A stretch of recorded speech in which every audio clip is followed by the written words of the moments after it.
July was a very simple month in terms of my gaming time.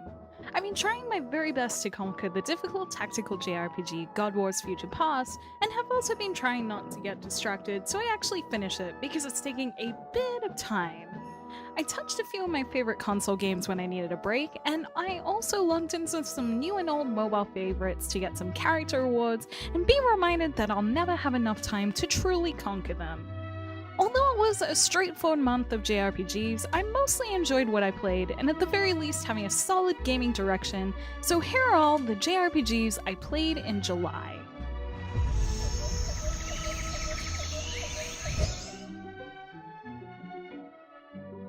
Being honest, God War's Future Past mostly gets my JRPG of the month by default, as I played it almost daily for the entire month. God War's Future Past is an interesting conundrum. I mentioned in my first impression post that I was attracted to it because of its art style and story about Japanese mythology, and all of this is definitely there, but it is much more drawn out than the demo made me feel, with mixed results.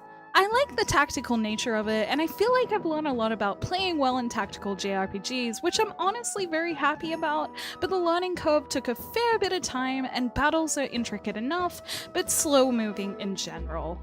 I'm starting to see the light now. The game has literally told me I'm approaching the climax of Kaguya's story, and I'm interested to see if the ending will be worth the long grind, and I wonder how my current mixed feelings will settle at the end of it. And if you've played or are playing God Wars 2, I would love to hear how you're enjoying it so far, as my feelings about it are just a little all over the place, and I'd love to know if anyone feels the same, more strongly that it's good or bad, so please let me know. I hadn't logged into Final Fantasy Brave Exvius for a while, but I was lured in by some Final Fantasy X character units. I absolutely needed to get Riku into my party, so I took the leftover little lapis I had and did some character gutches. I was lucky enough to get a 4-star Riku, which I was very happy about, and I also got way too many Wakas and no Tidus.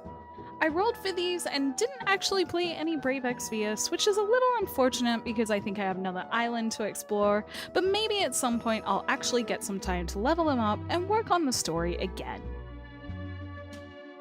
I also logged into Fire Emblem Heroes while I had some desk time at work to level up my mostly 5-star party on auto battle.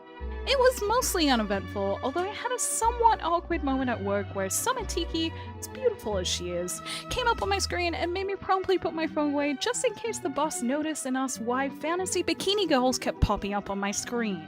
In saying that, I did on the way home that day also try to get one of the summer characters in the gacha, but I had no luck.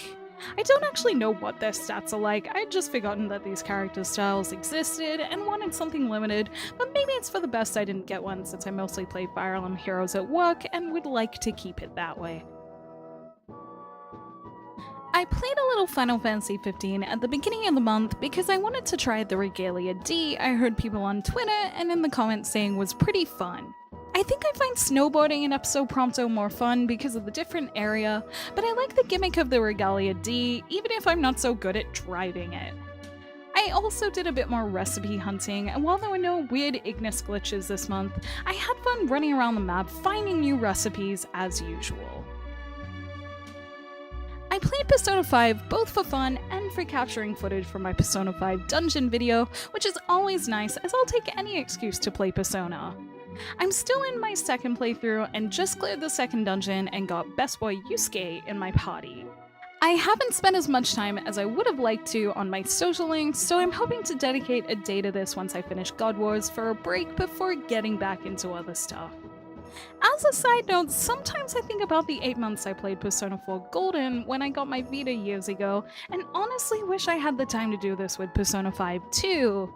If it was on PS Vita, perhaps I'd have more of a chance to do this, and as much as I love it on PS4, I really associate playing Persona on my Vita. Maybe one day they'll port it to Switch or something, as it's a wonderful game I wish I could play all the time. As a huge fan of Digimon Cyber Sleuth, when I saw Digimon Links in the Japanese App Store, it was pretty much an instant download. I'm not far into it at all since I'm still in the tutorial phase, but how accurate the Digivolution and summon screens were to the TV show ones were really impressive. The turn-based battles also aren't unlike the ones in Cyber Sleuth, so I hope it's a game I can pick up quickly, and hopefully I'll get back into it soon because I need Agumon in my party. Since I'm still playing God Wars, I think my first week of August will be dedicated to finishing that, and I think it's an achievable goal, I hope. After that, I should be a bit more free to get back into other things. I really want to get back into Persona 2 and the original Kingdom Hearts again before their stories go hazy in my mind, so I'll probably do that right after I finish God Wars. As I said, I also want to play Persona 5 again for the platinum and for fun, but that'll probably only be on occasion as I focus on the other two.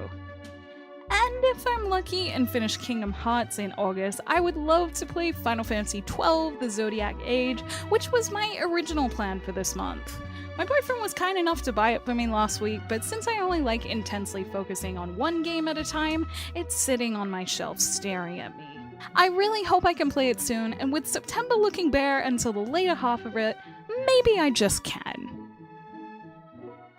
Thank you for watching my video. Let me know in the comments below what JRPGs you played in July and what ones you plan on playing in August. You can like and share this video if you enjoyed it, subscribe to my channel for more JRPG content like this, and ring the bell for notifications on whenever I post. Check out the blog at jrpgjungle.blogspot.com. I do everything I do here but in written form, and you can find me on social media on Twitter, Facebook, and Instagram, all at JRPG Jungle. And until next time, thank you, bye!